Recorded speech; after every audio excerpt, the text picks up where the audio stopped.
अब है worksheet number 98।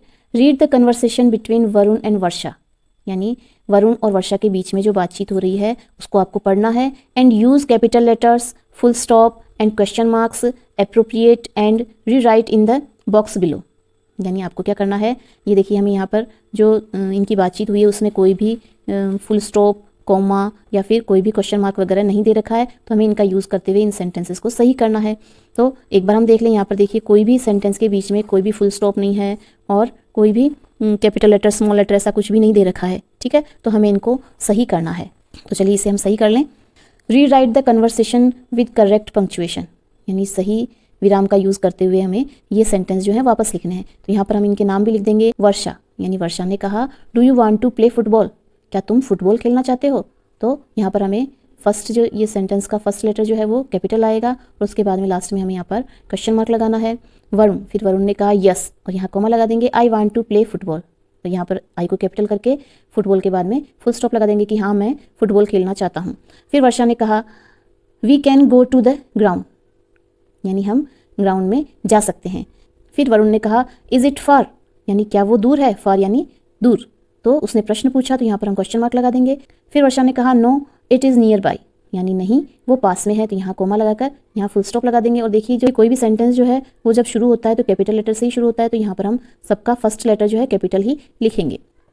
उसके बाद में वरुण ने कहा how are we going there, यानी हम वहाँ पर कैसे जाएंगे, ये क्वेश्चन है तो लास्ट में क्वेश्चन मार्क लग जाएगा। फिर वर्षा ने कहा we will go by bicycle, यानी हम वहाँ पर बाइसिकल की सहायता से जाएंगे और यहाँ पर हम लगा देंगे फुल स्टॉप। इस तरह कंप्लीट हुई हमारी वर्कशीट नंबर 98। अब नेक्स्ट है worksheet number 99। Complete the paragraph using A and the, यानी ये जो पैराग्राफ है उसे हमें कंप्लीट करना है ए एन और द का यूज़ करके, यानी जो स्पेस दिया हुआ है उसमें या तो ए आएगा या एन लिखना है हमें या द लिखना है। वंस अपॉन ए टाइम, तो इसकी पहली साउंड है, टाइम की पहली साउंड है ट, तो ये एक कॉन्सोनेंट साउंड है इसलिए हमें यहाँ पर ए लिखना है। There was a little boy Gomo, यानी एक समय की बात है, एक लड़का था Gomo. He lived in a village with his parents, यानी वह एक गांव में रहता था उसके माता पिता यानी उसके पेरेंट्स के साथ में। तो यहाँ पर ये तीनों जो वर्ड्स हैं इनके आगे ए और ए ही लगेगा।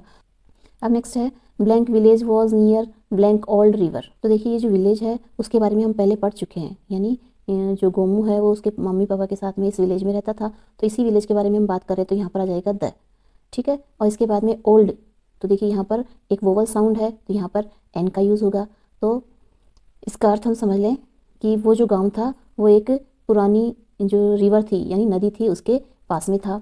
Gomu had blank uncle who lived near his house, यानी उसके एक अंकल थे जो कि उसके घर के पास में रहते थे। तो यहाँ पर अंकल देखिए इसमें इसकी जो साउंड है तो ये वोवल साउंड है, तो यहाँ पर एन का यूज़ होगा। One day a man came with an elephant, यानी एक दिन एक आदमी जो है हाथी के साथ में आया। तो यहाँ पर देखिए मैन के पहले ए का यूज़ होगा और एलिफेंट से पहले एन का यूज़ होगा। इन दोनों की साउंड, इसकी साउंड कॉन्सोनेंट साउंड है और इसकी वोवल साउंड है, तो इससे पहले एन का यूज़ होगा। He took the children for a ride, यानी उसने, वो जो आदमी आया था उसने जो वहाँ के बच्चे थे उनको घुमाने के लिए लेकर गया। ऑन द एलिफेंट, यानी हाथी के ऊपर घुमाने के लिए गया। The children loved the ride, यानी वो जो बच्चे थे उन्होंने जो राइड की थी उससे वो बहुत खुश हुए या प्रसन्न हो गए। यह उसके अंदर हमें कोई पिक्चर बनानी थी जिसके बारे में ये ऊपर जिक्र किया है, तो मैंने एक पिक्चर बना दी है। इसके अंदर देखिए एक लड़का है और एलिफेंट है और पीछे पूरी गांव की सीनरी बनी हुई है। यहाँ पर ये देखिए नदी है और ये पहाड़ है, ये सन है, यहाँ पर बर्ड्स उड़ रहे हैं और ये ट्री और ये हट्स बनी हुई है। तो देखो अगर आपको ये अच्छा लगा हो तो आप भी इस तरह का चित्र बना सकते हो, नहीं तो कोई दूसरा चित्र भी अपने मन से आप बना सकते हो, क्योंकि इसमें हमें कुछ भी बताया नहीं गया कि यहाँ पर क्या करना है। तो मुझे चित्र बनाना अच्छा लगा इसलिए मैंने चित्र बना दिया। तो इस तरह कंप्लीट हुई हमारी वर्कशीट नंबर 99। आशा है आपको ए एन और द का यूज़ समझ में आ गया होगा। अब है हमारी worksheet number 100। Read about Pinky's trip to bazaar, यानी पिंकी की जो ट्रिप थी बाज़ार के लिए उसके बारे में आप पढ़िए and answer a few questions about it, और इसके बारे में जो क्वेश्चन पूछे गए हैं उनके आंसर आपको देने हैं। तो इसे हम शुरू करें। Pinky was going to bazaar, यानी पिंकी बाज़ार जा रही थी। विद हर मदर, यानी उसकी मम्मी के साथ में। फादर, यानी पापा के साथ।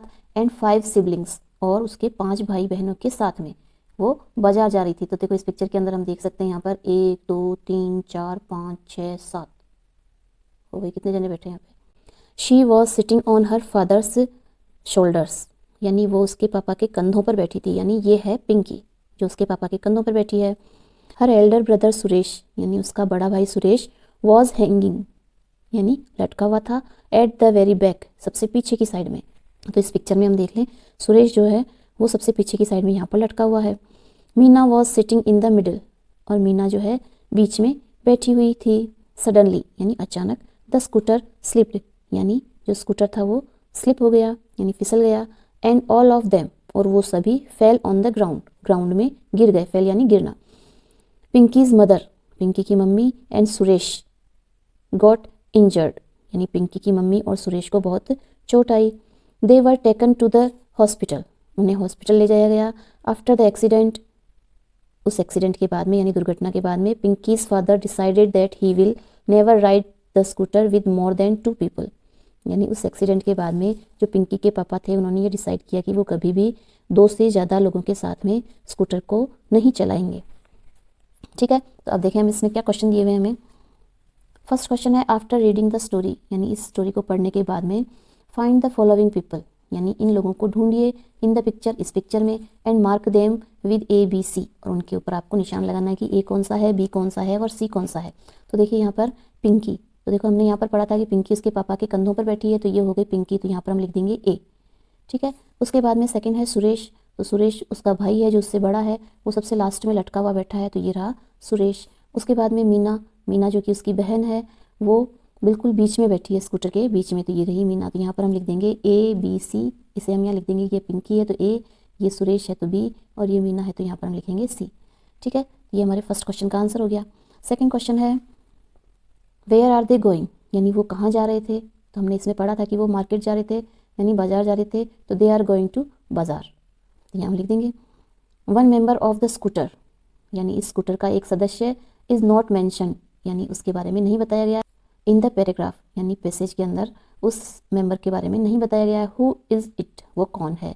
तो अगर हम इसमें देखें तो यहाँ पर सभी के बारे में बताया है कि भाई पिंकी है, उसके पापा मम्मी है, उसके 5 सिबलिंग्स हैं, यानी उसके 5 भाई बहन हैं, लेकिन एक मेंबर ऐसा है उसके बारे में नहीं बताया है, तो वो है, देखिए यहाँ पर ये कैट बैठी है, ये बिल्ली जो है उसके बारे में इसका नाम नहीं लिया गया है, तो इसके लिए हम लिख देंगे यहाँ पर it is cat.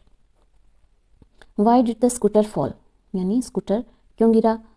You can write in your own language, आप अपनी भाषा में लिख सकते हो कि स्कूटर क्यों गिरा। तो यहाँ आंसर होगा द स्कूटर फेल डाउन, यानी वो स्कूटर नीचे गिर गया। बिकॉज, क्योंकि there were too many people sitting on it, यानी उसके ऊपर खूब सारे लोग जो हैं बैठे हुए थे। सो इट स्लिप्ड, तो वो स्लिप हो गया और इस तरह वो नीचे गिर गया। तो ये हुआ हमारा वर्कशीट नंबर 100 कंप्लीट, और आशा है आपको समझ में आ गया होगा।